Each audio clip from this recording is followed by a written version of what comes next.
She just needs to get him to sign the property transfer before the wedding. Once that's done, we're out of this dead-end town, and he'll figure out the rest on his own. That's what I heard my son's fiancée say into her phone on the back porch of my house on Christmas Eve. I was standing in the upstairs hallway with a box of ornaments in my hands.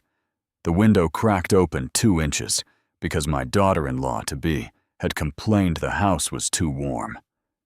She was leaning against the railing with her back to me, her voice low and even, the way you talk when you're used to keeping secrets. I set the ornaments down quietly on the hallway floor. My heart was pounding. I didn't move. I barely breathed. Daniel doesn't suspect anything. She said, "He's completely wrapped around my finger. The man cries at dog food commercials, Derek. He'll believe whatever I tell him." A pause, then a laugh I had never heard from her before. Not the soft, practiced laugh she used at family dinners. This was something colder. 3 more months. Just keep your patience. We're almost there. I stood in that hallway for a long time after she went back inside. Below me, I could hear my son laughing at something on television, his voice carrying up through the old floorboards, the way it had since he was a boy. I pressed my palm flat against the wall to steady myself. The man downstairs trusted that woman completely. He loved her the way his mother had loved me, with everything he had, holding nothing back. My wife passed away 4 years ago, breast cancer. She was 58 years old, and she never saw any of this coming. Neither did I. If you're watching this, please hit the like button, subscribe to Ember Vengeance, and drop a comment telling me where you're watching from. This is my story, and I need you to hear all of it. My name is Frank Kalulton. I'm 63 years old, and I've spent the last 37 years building Colton Woodcraft into what it is today. We started as a two-man shop in a rented garage in Knoxville, Tennessee. My wife Sandra and I ran the books out of a 3-ring binder. We worked nights and weekends. We missed birthdays and school plays and more than a few anniversaries. By the time Sandra passed, Colton Woodcraft employed 41 people and supplied custom furniture to hotels, restaurants, and design firms across the Southeast. Our facility sat on 18 acres of land outside Knoxville that I had bought piece by piece over 20 years.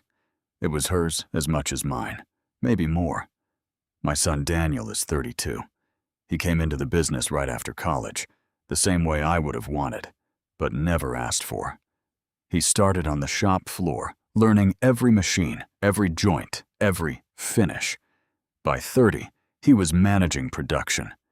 He had his mother's patience and her eye for detail, and he was going to be a better businessman than me before he turned 40. I had already started the process of transferring a 30% ownership stake to him, with the rest to follow when I retired in a few years.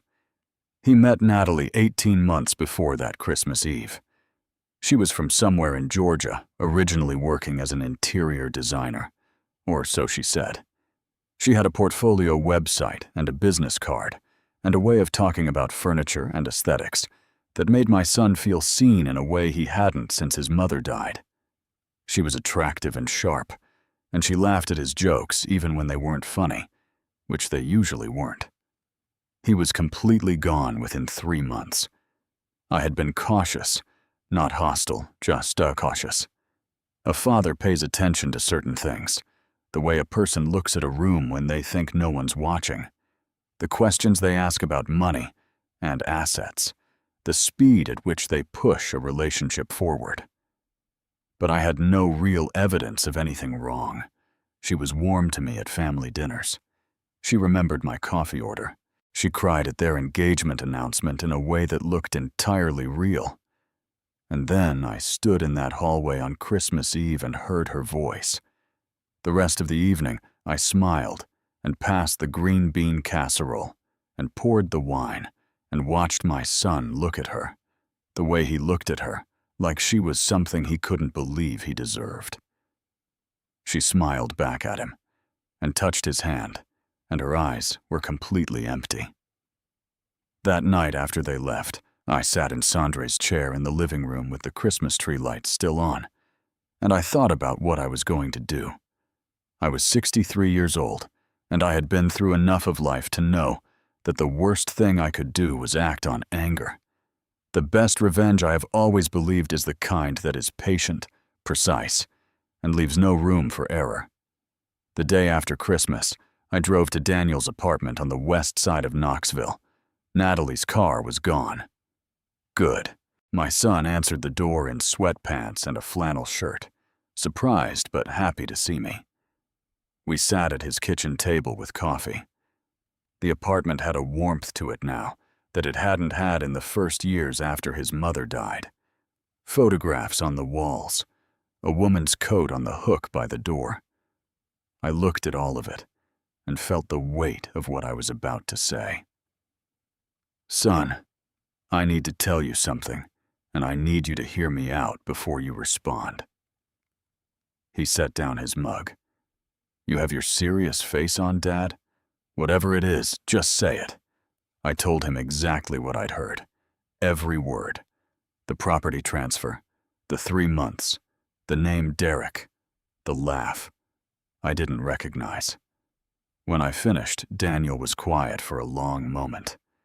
I watched him working through it the same way he worked through problems on the shop floor, methodically, looking for the most logical explanation first.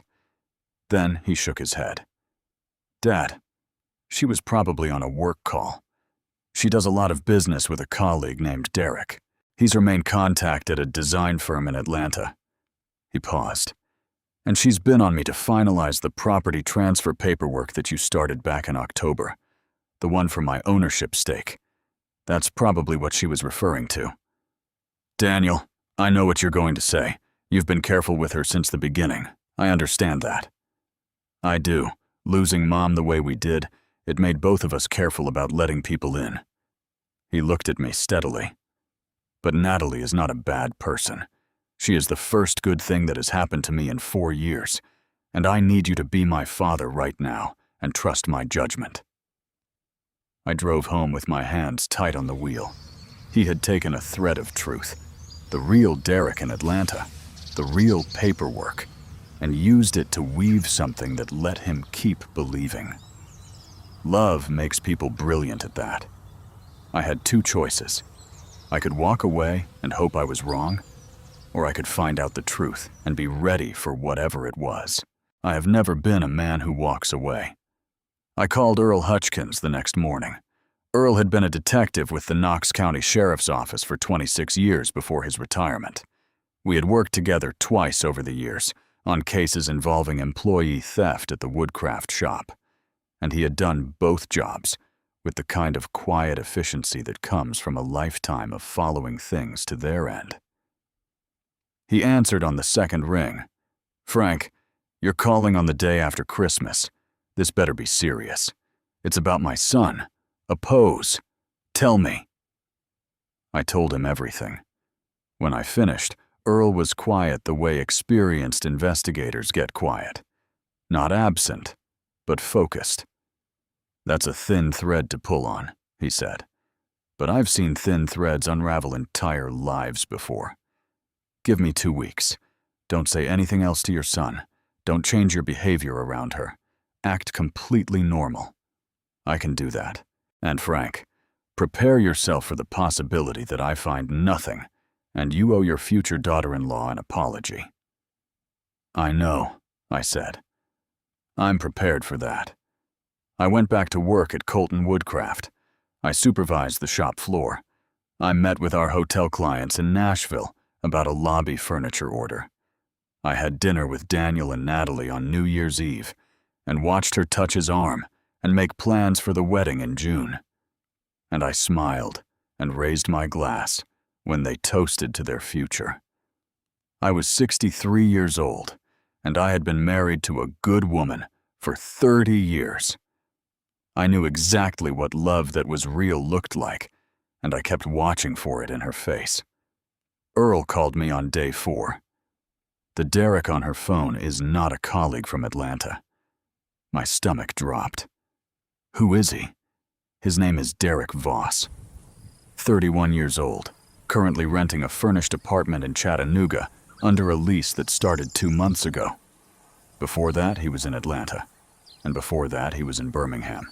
He and Natalie Graves have known each other for at least 5 years, based on what I found so far. They were photographed together at a bar in Atlanta 18 months ago, which is right around the time she started seeing your son. Earl paused. I want to be clear, Frank. At this stage, this is circumstantial. She may have an ex she's still friendly with. It happens. Keep going, I said. Day 9. She doesn't have an active interior design business. The portfolio website was created 14 months ago. The company she lists as her primary client. It dissolved 8 months before she says she started working with them. She has no professional license on file in Tennessee or Georgia. I sat down in my office chair and stared at the wall. What does she do for money? That's what I'm still working on, Earl said. But I'll tell you this. The apartment in Chattanooga where Derek Voss is living, the lease is paid monthly by a credit card in Natalie Graves' name. I closed my eyes. She was supporting him, while she lived in my son's apartment and wore his engagement ring and helped plan a June wedding. She was paying rent for another man. 45 minutes away. Day 14 brought the call I had been dreading and needing at the same time. Frank, I need you to meet me tonight if possible. There's something you have to see in person. We met at a diner off the interstate, a place with vinyl booths and bad coffee and truckers who minded their own business. Earl was already there when I arrived, a thick manila folder on the table in front of him. He looked older than the last time I'd seen him. This kind of work does that, even to people who've been doing it for decades. He slid the folder across to me without preamble. Before Natalie Graves came to Knoxville, she was in Birmingham for 11 months. She met a man named Robert Sue, 34 years old, managed his family's hardware supply company. His parents had built it over 40 years. Sue Hardware had 3 locations in Alabama. Earl tapped the folder. She got engaged to him, convinced him to add her name to the business accounts as his future wife. Within 7 months, she had moved a significant portion of the operating funds into accounts she controlled, accounts that Robert didn't know existed. When it came apart, the family estimated the damage at just over $230,000. Robert had a breakdown. He's still recovering. I turned to the next page in the folder. Police reports, a civil complaint, bank records. She was investigated. Yes, but Robert's family made the decision not to pursue criminal charges. They were embarrassed. They didn't want the community to know. They took a settlement from her that covered maybe a third of the losses and signed non-disclosure agreements. Earl shook his head. It was the wrong call. She walked away clean.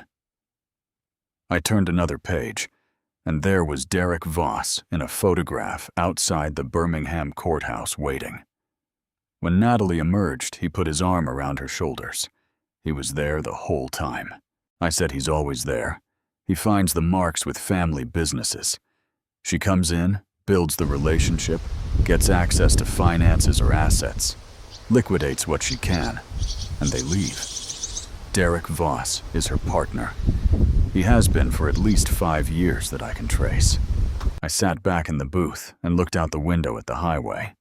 The headlights of passing trucks swept across the ceiling in long arcs.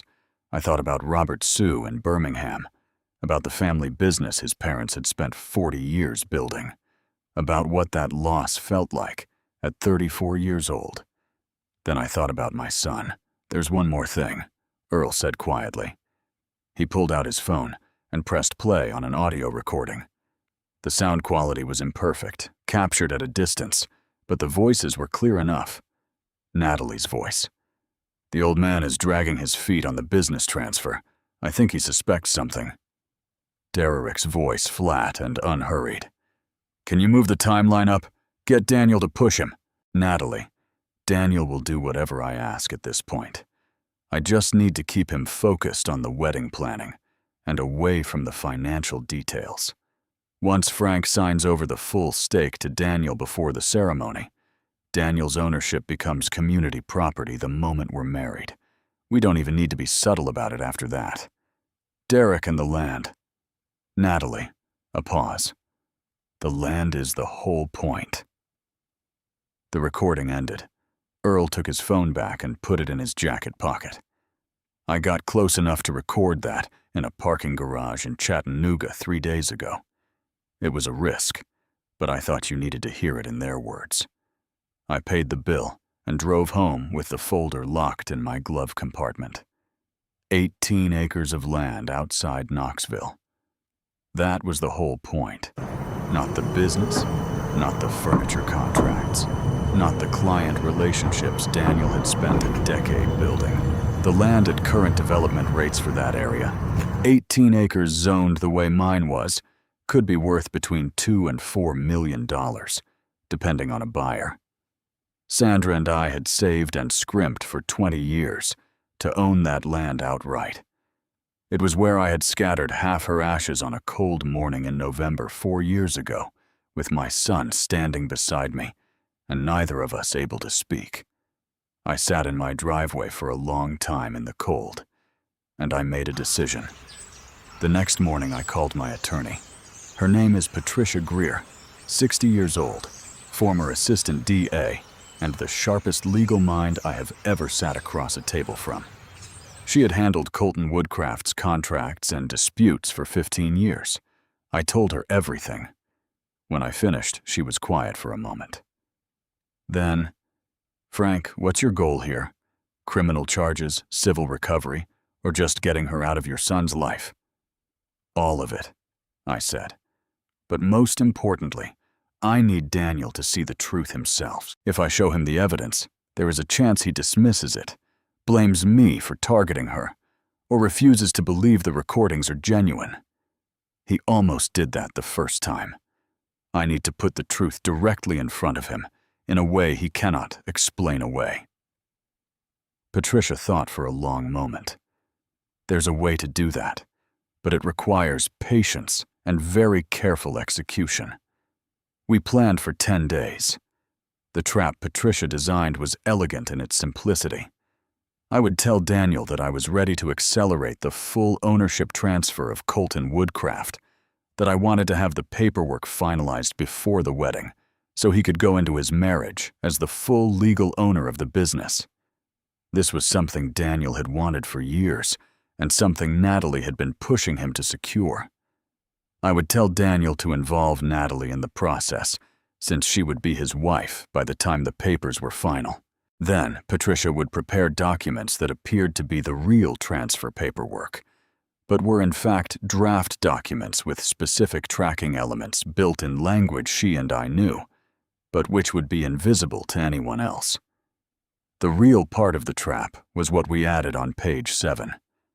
Patricia inserted a clause granting the co-signing party.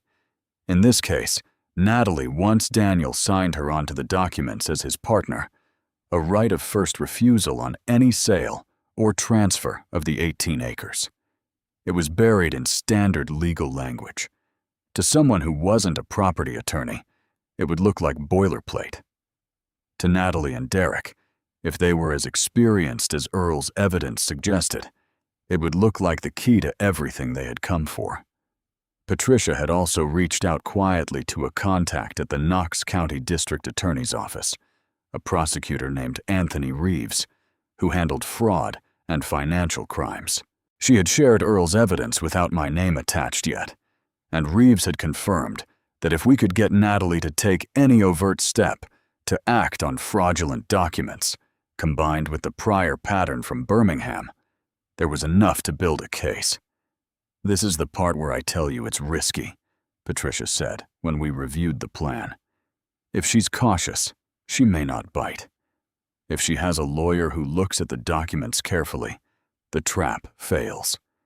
And if Daniel feels manipulated by the setup, your relationship with him takes damage." "I understand," I said. "And Frank, one more thing. There is a family in Birmingham who didn't get justice, Robert Sue and his parents. I've been in contact with their attorney. If this goes to trial, they want to testify. They've been waiting for a case that could actually go somewhere. I thought of a family I had never met. 3 people who had spent years carrying the weight of what had been done to them in silence. Tell them, I said, that they won't have to wait much longer. I called Daniel on a Tuesday evening. I kept my voice even and warm, the way I'd learned to do in these weeks of waiting. Son, I've been doing a lot of thinking. I want to finish the ownership transfer before the wedding.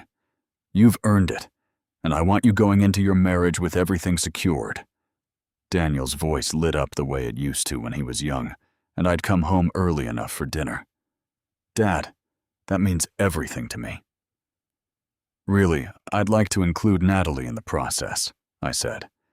She's going to be your partner in life. She should understand the structure of the business. There was a warmth in his voice when he responded that cut right through me. She'll appreciate that so much. You have no idea how much it means to her that you're coming around. 3 days later, the 4 of us sat in Patricia's conference room. Daniel in the chair next to mine, Natalie across from me, Patricia at the head of the table, completely composed. I watched Natalie's eyes move across the documents with a speed that confirmed she understood more about asset transfers than any interior designer I had ever met. She asked 3 specific questions, all of them focused on the timeline and the finality of the transfer. She did not ask a single question about the furniture business itself. When she reached page 7, her eyes slowed down. I watched her face. For just a moment, something moved behind her expression. Not greed exactly, more like recognition. The look of someone who has just found what they came looking for. She looked up and smiled at me. This is so generous of you, Frank. Really? I smiled back. Family is everything to me, Natalie. She took a copy of the documents home that evening. Daniel texted me that night. Dad, she cried on the way home. She said she finally feels like she belongs. Thank you for giving her that. I sat with that text for a long time. 6 days later, Patricia called me at 7 o'clock in the morning. She contacted a title company in Atlanta, Patricia said. Using the document we gave her, she submitted an inquiry about the property transfer value of the 18 acres and asked about the process for exercising a right of first refusal on a pending sale. The title company flagged it as irregular and called the number on the document, which routes to my office. My grip on the phone tightened. She moved on it herself without telling Daniel, without consulting you. She used the document as if she already owned the right it described. Patricia paused. I've shared this with Anthony Reeves. He wants to move forward. Combined with the Birmingham evidence, the recordings Earl captured, and this overt action, he believes he can charge her with fraud, conspiracy to commit fraud, and attempted theft by deception. What about Derek Voss? Reeves is working on a warrant for him simultaneously. They'll move on both of them at the same time. There was one more thing I needed to do before any of it happened, and it was the hardest thing of all. I drove to Daniel's apartment on a Thursday morning. I knew Natalie had a meeting in Nashville that day, something she had mentioned at dinner the previous week. I had confirmed through Earl that she had actually left Knoxville that morning. Daniel answered the door, surprised, coffee in hand.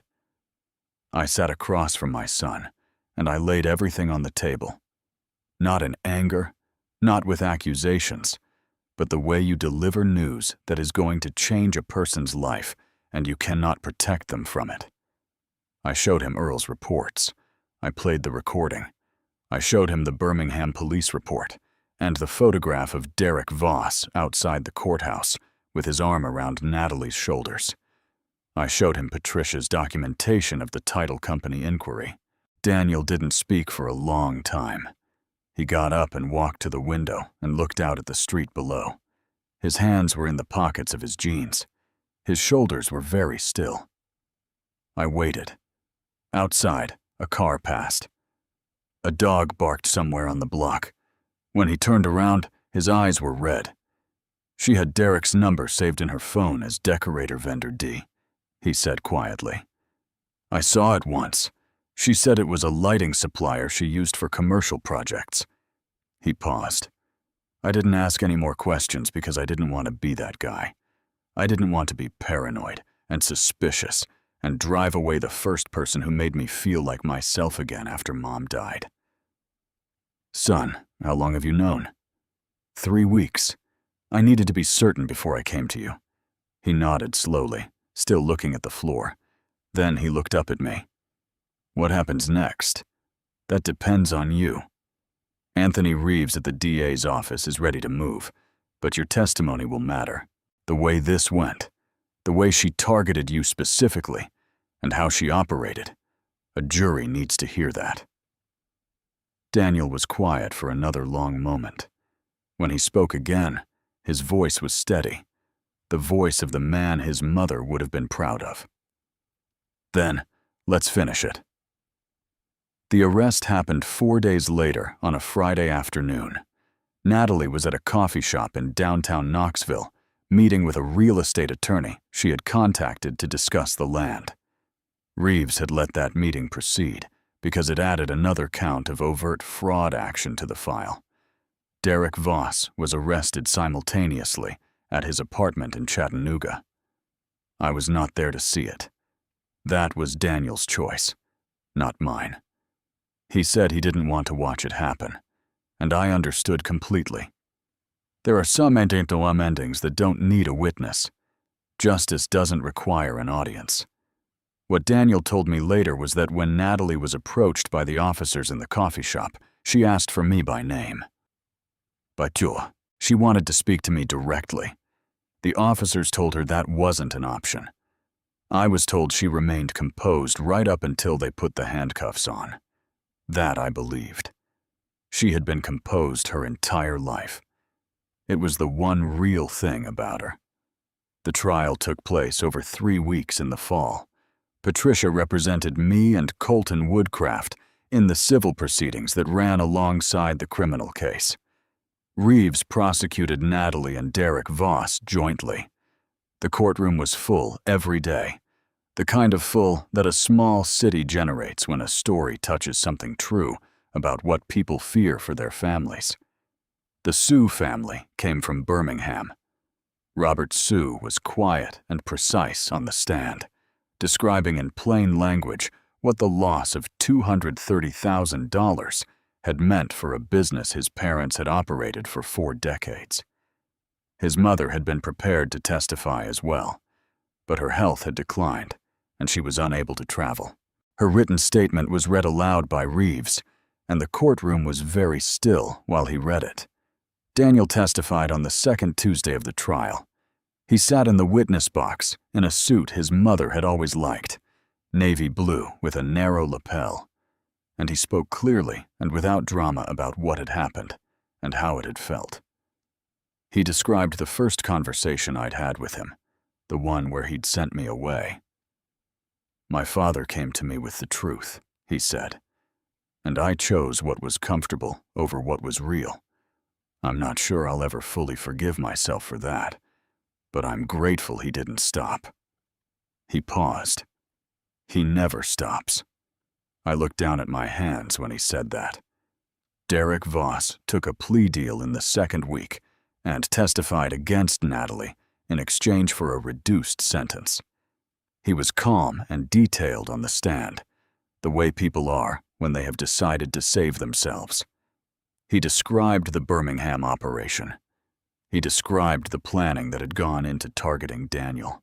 He confirmed that the primary objective had always been the land. Natalie sat at the defense table and looked at him with an expression that I suspect was the closest thing to her real face that most people in that room had ever seen. Not rage, not grief, just a cold, flat evaluation, the look of someone recalculating. The verdict came on a Wednesday. Guilty on all counts for Natalie Graves. Conspiracy, fraud, attempted theft by deception. The judge sentenced her to 9 years in federal prison, with full restitution ordered to the Sue family and to Colton Woodcraft for legal and investigative costs. Derek Voss received 4 years under his plea arrangement. As the bailiffs moved toward her, Natalie looked across the courtroom to where I was sitting. I held her gaze. I did not look away, and I did not look triumphant. There was nothing to be triumphant about. She had walked into my son's life and taken 2 years of it, and she was going to prison. And somewhere in Birmingham, a family was still counting the cost of what she had done to them. That is not a victory. That is just the end of something that should never have started. I nodded at her once, very slightly. She looked away first. Outside the courthouse, Daniel and I stood on the steps in the October sunlight. The trees along the street were turning orange and gold, the same colors they'd been the first evening I'd heard her voice on that porch. He had his hands in his coat pockets, and he was squinting into the sun the way his mother always had. The same angle, the same slight furrow. "You okay?" I asked. He thought about it honestly, which was always his way. "Not yet, but I will be." We drove back to the Woodcraft facility together. I wanted to show him something. We walked the shop floor the way we had 100 times, past the panel saws, and the lathe stations, and the finishing room that still smelled the way it had the first day we'd opened. The guys on the floor nodded as we passed. Most of them had been with us for years. In the spring, Colton Woodcraft signed the largest contract in our history. A hotel group out of Nashville wanted custom furnishings for 3 new properties across Tennessee. Daniel led every meeting. He designed the production schedule, managed the supplier relationships, and delivered the first installation on time and under budget. The hotel's interior director called me personally to say it was the finest work she had encountered in 20 years in the industry. I attended the installation walkthrough at the Nashville property on a Thursday morning. Daniel was there, with a small crew doing the final adjustments, and I stood in the back of the lobby and watched him work the way he worked. Focused and easy, a man completely at home and what he was doing. At one point, he caught my eye from across the room and held up his thumb. I held up mine.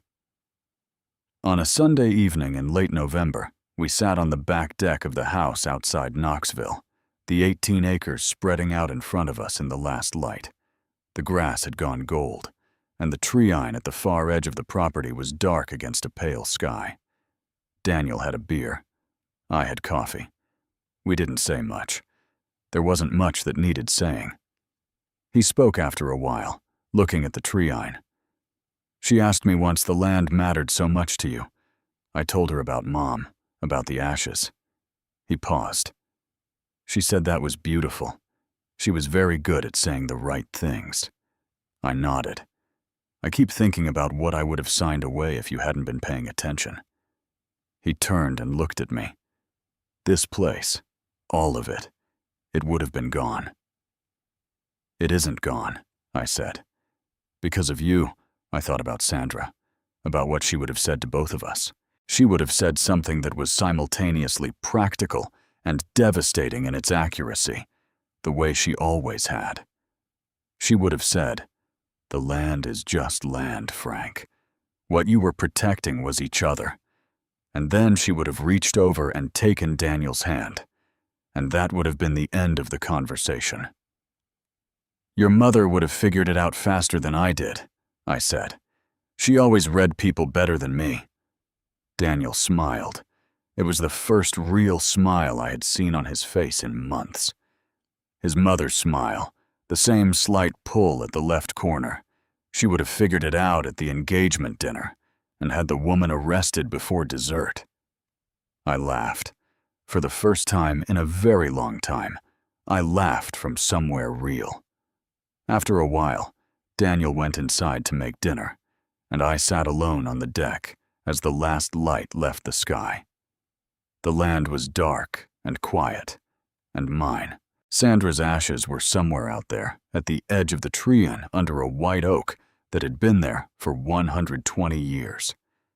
I thought about what she would have wanted for our son. Not safety exactly. She had never wanted safety at the expense of living.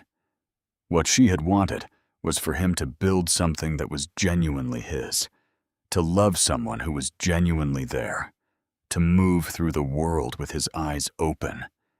He was going to be all right. I was certain of that. Not unchanged, not without the marks that a year like this one leaves on a person, but all right in the way that matters. The kind of all right that comes from having gone through something real and found out what you're made of. I have been asked many times in the months since the trial whether I felt guilty about setting a trap, about using deception to expose deception. I have thought about that question carefully, and my answer is no.